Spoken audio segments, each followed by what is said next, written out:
ভাঙা প্রাচীর সংস্কার, জঙ্গল সাফাই এবং বৈদ্যুতিক তার সরানোর দাবিতে শনিবার দুপুরে মালদা শহরের চন্দন পার্ক এলাকায় বিএসএনএল কোয়ার্টার চত্বরে বিক্ষোভ প্রদর্শন ইংরেজবাজার পুরসভার 25 নম্বর ওয়ার্ডের বাসিন্দাদের একাংশের। বিক্ষোভে সামিল হন স্থানীয় ওয়ার্ড কাউন্সিলর কাকুলি কর্মকার, ওয়ার্ডের নাগরিক সন্তোষ কর্মকার সহ অন্যান্যরা। অভিযোগ, কোয়ার্টার এলাকায় প্রাচীরের ভগ্ন দশা, জঙ্গলে ভরে গিয়েছে এলাকায়। জঙ্গলের কারণে এলাকায় শুরু হয়েছে সাপের উপদ্রব। শুক্রবার জঙ্গল কাটতে গিয়ে এলাকার এক মহিলা তড়িদাহত হন বলে অভিযোগ। অবিলম্বে এই বিষয়ে উপযুক্ত পদক্ষেপ গ্রহণের দাবি জানিয়েছেন বিক্ষুব্ধ বাসিন্দারা। আরও আপডেট থাকতে আমাদের ভিডিও শেয়ার ও ফেসবুক পেজটিকে লাইক করে ফলো করে দিন। পাড়াতে যে বিএসএনএল এর বাউন্ডারিটা রয়েছে, সেখানে আমাদের ইলেকট্রিকের তার এমনভাবে ঝুলে আছে আর জঙ্গলও এমনভাবে ঝুলে আছে যে মানুষের বাড়ির ছাদের মধ্যে সাপ ঝুলে ঝুলে পড়ছে। সেই সাপটাকে তাড়াতে গিয়ে আমাদের একজন মহিলা ওখানটাতে বাঁশ দিয়ে একটু নাড়াতে গেছে, ব্যাস ইলেকট্রিকের শখে ওখানে ঝুলে গিয়েছে। কালকে সেই মহিলাটির নাম হলো পিয়া রায়, সে কিন্তু হাসপাতালে ভর্তি আছে, খুব মানে সিরিয়াস হয়ে আছে। এর আগে আপনারা জানিয়েছেন এখানে? আমরা জানিয়েছি, আমাদের 2-3 বার আমাদের লিখিত দেওয়া আছে। আর মোটামুটি এরা 5 বছর থেকে এখানে ওই বিএসএনএল অফিসে জানাচ্ছে। কি চাইছেন এখন? আমরা চাইছি আজকে ওই বাউন্ডারিটা ঠিক করে দেওয়া হোক, মানে যে কোনো মুহূর্তে বাউন্ডারি পড়ে যাবে।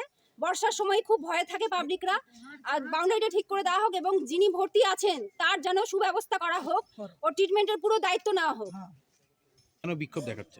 বিক্ষোভ দেখাবার কারণটা হচ্ছে যে কি এই কুলিপাড়া সংলগ্ন বিএসএনএল যে বাউন্ডারি আছে, সেই বাউন্ডারি দীর্ঘদিন থেকে ঝুলে আছে এবং তার উপরে প্রচুর জঙ্গল।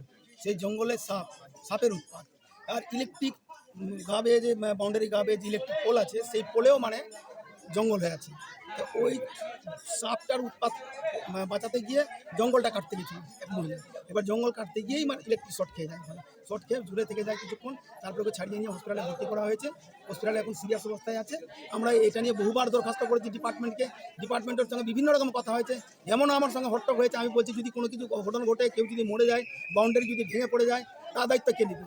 বলছে ওইগুলো আমরা কিছু বলতে পারবো না। আমার রাফ ল্যাঙ্গুয়েজ, রাফ কথাবার্তা ওদের ডিপার্টমেন্টের প্রত্যেকের অফিসার, সিনিয়র অফিসারদের মানে কথা বলে ওদের সঙ্গে শান্তি পাওয়া যায় না, যার জন্য বিরক্ত হয়ে আজকে আমরা এখানে সবাই আমাদেরকে যখন বললো, আমরা এখানে এসছি সবাই দেখছি। কর্তৃপক্ষ কি বললো? কর্তৃপক্ষ বলছে আমি কাল থেকে কাজ শুরু করেছি, কিন্তু এতদিন বলার পরে মানে রাজি হচ্ছিল না। আর এখন বলছে যে যেহেতু এই কয়েকটি স্টাফ আছে, ওদেরকে বললাম গিয়ে বাড়ি থেকে ওদেরকে ডাকলাম, ডেকে নিয়ে দেখালাম, ওরা সঙ্গে সঙ্গে আমাদের সঙ্গে গেল। বলছে আপনি কালকে ব্যবস্থা করছি, আপনারা যদি পারেন লেবার দেন। আমি ঠিক আছে, আমি দেখছি লেবার যদি পাইতে দেবো, না হলেও ওরা নিজেরাই বলছে কাল সকাল থেকে আমরা কাজ শুরু করবো। আমি বললাম জঙ্গলটা কেটে দেন, বাউন্ডারি 3 ফুট ভেঙে দেন, তাহলে আর কোনো সমস্যা না। মানে বাউন্ডারিটার হাইটটা ম্যাক্সিমাম, তো এদিকে ম্যাক্সিমাম লোড আছে, ঝুলে গেছে, যে কোনো সময় পড়ে যেতে পারে। আমি বলছি ওইটা করে দেন, তাহলে আর কোনো ইয়ে থাকবে না। ইলেকট্রিক ডিপার্টমেন্ট আমাকে বলেছে যে আমরা ওরা যদি ওর কাজটা করে, আমরা আমাদের কাজটা দেন করে দেবো। আপনার নাম? সন্তোষ কর্মকার।